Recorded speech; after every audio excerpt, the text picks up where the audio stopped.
Hello everyone, welcome to GRDM solution. তো আশা করছি তোমরা সবাই অনেক বেশি ভালো আছো। তো আজকের এই ভিডিওতে আমরা আলাপ করব, তোমরা যারা ষষ্ঠ শ্রেণীর শিক্ষার্থী আছো তোমাদের কিন্তু অনেকেরই বার্ষিক পরীক্ষা শুরু হয়েছে। তো আগামীকাল অনেকের কিন্তু এই হিন্দু ধর্ম বিষয়টা পরীক্ষাটা আছে। তো তোমরা যারা হিন্দু ধর্মের শিক্ষার্থী আছো, তো তোমাদের এই হিন্দু ধর্ম বিষয়ের প্রশ্নটা কীরকম হবে সে নিয়ে আজকে বিস্তারিত আলোচনা করব। তো তোমরা যারা নতুন আছো এবং এখন যে চ্যানেলটিকে সাবস্ক্রাইব করনি, দ্রুত সাবস্ক্রাইব করে রাখবে। তো চলো আমরা দেখে নিই তোমাদের যে এখানে যে কোশ্চেন আছে এই কোশ্চেন অ্যান্সারগুলো তোমরা কীভাবে করবে। তো প্রথমে তোমাদের নৈবিত্তিক প্রশ্ন থাকবে, এগুলো তুমি জানো, তো এগুলো থাকবে 15টা। তো প্রথম কোশ্চেনটা অ্যান্সার কী হবে দেখো, জন্মান্তরের সাথে কিসের নিবিড় সম্পর্ক রয়েছে। তো এটার অ্যান্সার আমরা কী দেবো, এটার অ্যান্সার হবে কি আমাদের কর্মফল। পরবর্তী কোশ্চেনটা দেখো কী আছে, রাজা ভরতপুত্রদের মধ্যে যে রাজ্য ভাগ করে দিয়ে কোথায় চলে গেছেন। তো এটার উত্তর দেখো কী হবে, 2 নম্বর কোশ্চেন অ্যান্সার হবে যে তপস্যার জন্য বনে, অর্থাৎ ঘ নাম্বার। এবং প্রত্যেক মানুষকে কী ভোগ করতে হয়, 3 নম্বর কোশ্চেনের উত্তর কী হবে, যে কর্মফল ভোগ করতে হয়। সায়াহ্ন মানে কি, তো সায়াহ্ন মানে হচ্ছে কি সন্ধ্যা। 5 নম্বর কোশ্চেন কি আছে, উপাসনা করলে দেহ মন কি হয়। তো 5-এর উত্তর আমরা কিভাবে দিতে পারি, এটা হবে কি পবিত্র হয়। এবং নিত্যকর্ম অর্থ কি, নিত্যকর্ম মানে হচ্ছে যে প্রতিদিনের যে কাজকর্ম। এবং সরস্বতী দেবীর গলায় কি থাকে, তো আমাদের যে 7 নম্বর কোশ্চেনের অ্যান্সার কি হবে দেখো, মুক্তোর মালা। এবং নবান্ন শব্দের অর্থ কি, নবান্ন শব্দের অর্থ হচ্ছে কি নতুন অন্ন, অর্থাৎ এইটা। এবং বাহ্যিক সুচিতা বলতে কি বুঝো, এই কোশ্চেনটার অ্যান্সার দেখো কি হবে, যে শারীরিক সুচিতা। এবং যে ন হি জ্ঞানেন সদৃশম, এটার মানে কি, এবং এই অংশটুকু কিসে আছে, এটা হচ্ছে গীতায় আছে, ঠিক আছে। এবং পরবর্তী কোশ্চেনটা কি আছে, মানব সেবা কি ঈশ্বর সেবা, ভগবানের সেবা বলে মনে করতেন কে, মনে করতেন কি বিবেকানন্দ। এবং পরবর্তী কোশ্চেনটা দেখো কি আছে, রাজা দশরথের বড় রানীর নাম কি। তো এই বড় রানীর নাম তো আমরা সবাই জানি কৌশল্যা, অর্থাৎ এই যে গ নম্বর। এবং পুতনা কে ছিলেন, পুতনা ছিলেন হচ্ছে যে একটা রাক্ষসী। এবং লোকাল ব্রহ্মচারী কোথায় জন্মগ্রহণ করেন, সে জন্মগ্রহণ করে হচ্ছে 24 পরগনায়। এবং লোকনাথের পিতার নাম কি, এবং এর পিতার নাম হচ্ছে কি রামকানাই চক্রবর্তী, অর্থাৎ ক নম্বর। এবং এরপরে দেখো আমাদের দেখছি এক কথায় প্রশ্ন আছে, এই প্রশ্নগুলোর উত্তর আমাদের দিতে হবে। তো চলো আমরা দেখে নেই এগুলোর উত্তর কি হবে। তো ক নম্বর কোশ্চেনটা দেখো কি আছে, হরিচাঁদ ঠাকুরের 12টি উপদেশ কি নামে পরিচিত। তো এটা হচ্ছে দ্বাদশ আজ্ঞা নামে পরিচিত। আমি জাস্ট কোশ্চেনগুলো বলে দিচ্ছি, তোমরা লিখে নেবে খাতায়। এর নাম কি কি বলা হয়, দ্বাদশ আজ্ঞা, অর্থাৎ এই যে দ্বাদশ দ্বাদশ আজ্ঞা বলা হয়, দ্বাদশ আজ্ঞা, ঠিক আছে। তারপর পরবর্তী কোশ্চেনটা দেখে যাচ্ছে, সুচিতা প্রধানত কয় ধরনের, এটার উত্তর কি হবে 2 ধরনের। এবং নবান্ন শব্দের অর্থ কি, নবান্ন শব্দের অর্থ হচ্ছে কি নতুন অন্ন, তো আমরা তো সেটা বললামই, নতুন অন্ন লিখে রাখবে। এবং সান্ত্বনা সমবেদনা দেওয়াকে কি বলে, এটাকে বলা হচ্ছে কি সহমর্মিতা। এটার উত্তর আমরা কি দেব, সহমর্মিতা, সহমর্মিতা। এরপর দেখো পরবর্তী কোশ্চেনটা আমাদের কি আছে, যে বলরাম গোকুলের কার ঘরে বড় হয়। তো এটার উত্তর কি হবে আমাদের নন্দরাজ, নন্দরাজ। তো পরবর্তী কোশ্চেনটা দেখো কি আছে আমাদের, যে হিন্দু ধর্ম অন্যতম প্রধান ধর্মগ্রন্থের নাম হচ্ছে কি বেদ, ঠিক আছে।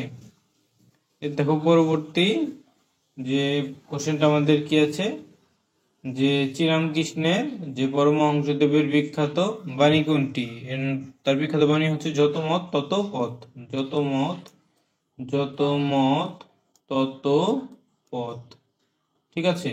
পরবর্তী কোশ্চেনটা কি আছে, হরিচাঁদ ঠাকুর কোন জেলায় জন্মগ্রহণ করেন। তো এটা হচ্ছে কি গোপালগঞ্জ, উত্তর কি হবে গোপালগঞ্জ, গোপালগঞ্জ, ঠিক আছে।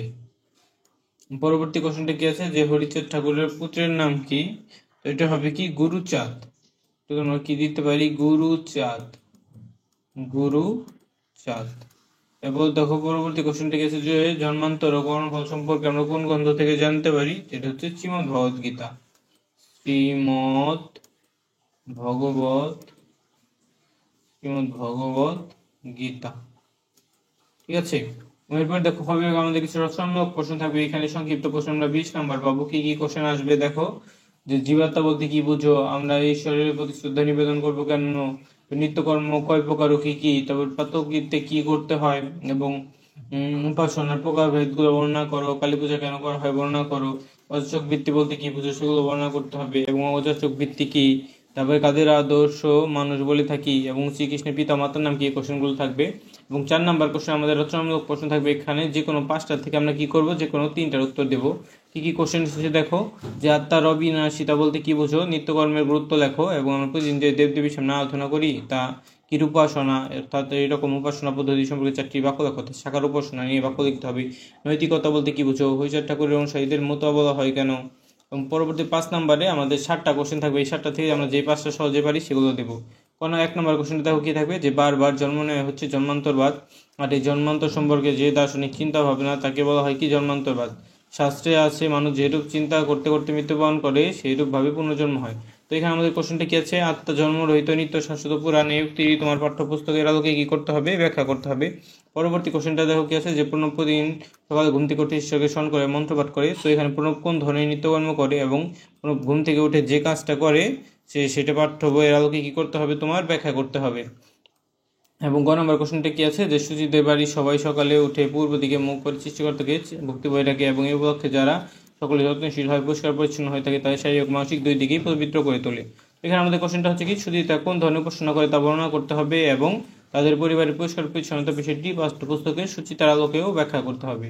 এবং এর পরবর্তী কোশ্চেনটা কি, যে কোভিড-19 সময় যে রঞ্জনবাবুর বাড়ির আশেপাশে কিছু পরিবার খুব অসহায় পড়েছিল এবং পরিবারগুলো উপার্জনক্ষম ব্যক্তিগণ পেশায় ছিলেন রং মিস্ত্রি, এবং সেক্ষেত্রে রঞ্জনবাবু তাদেরকে আর্থিকভাবে সহায়তা করেছিলেন। তো এক্ষেত্রে রঞ্জনবাবু যে গুণটি প্রকাশ পেয়েছে সেগুলো আমার তুলে ধরতে হবে এবং তোমার ভিতরে কী কী গুণ আছে সেটাও তোমার তুলে ধরতে হবে। পরবর্তী কোশ্চেনটা দেখো কি আছে, যে সামবেদের যে ওষুধের দোকানে সামবেদের ওষুধের দোকানে যে প্রতি বছর হালখাতা দিন বিশেষ অনুষ্ঠান পালিত হয় এবং এই সম্পর্কে কি করা হয়? বিভিন্ন যে দোকানে টানিয়ে রাখে এবং ভক্তিভরে পূজা করে।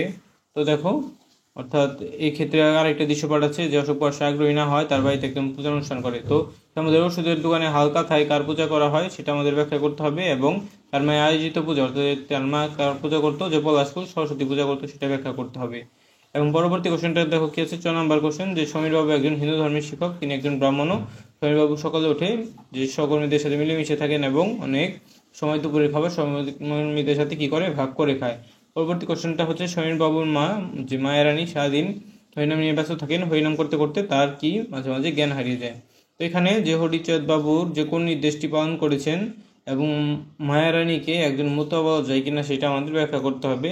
এবং যে 6 নম্বর কোশ্চেনটা কি আছে, যে এক ঝড় জলের রাতে যে কারাগারে জন্ম হয় এবং বাবার বুদ্ধি জোর অত্যাচারী রাজার হাত থেকে বেঁচে গিয়ে হিন্দু ধর্মে বহুবিধ কাজ করে গেছেন যা মানুষ আজও ভক্তি অনুসরণ করে।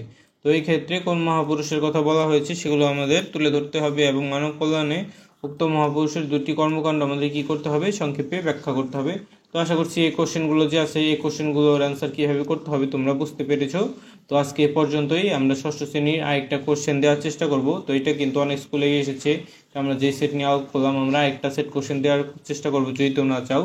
সেটা থেকেও কিন্তু তোমরা অনেক কিছু কমন পাবে এবং এখান থেকে তো কমন পাবি, ওইটা থেকেও অনেক কিছু কমন পেতে পারো। তো তোমরা যদি অন্য একটি সেট চাও তাহলে অবশ্যই কমেন্ট বক্সে কমেন্ট করে জানাও, আমি সেটা দেওয়ারও চেষ্টা করবো। কারণ এই কোশ্চেনটা সরকারি স্কুলে বেসরকারি স্কুলে যে কোনো জায়গায় আসতে পারে। তো সবাইকে ধন্যবাদ জানিয়ে আজকে আমরা এখানেই শেষ করছি।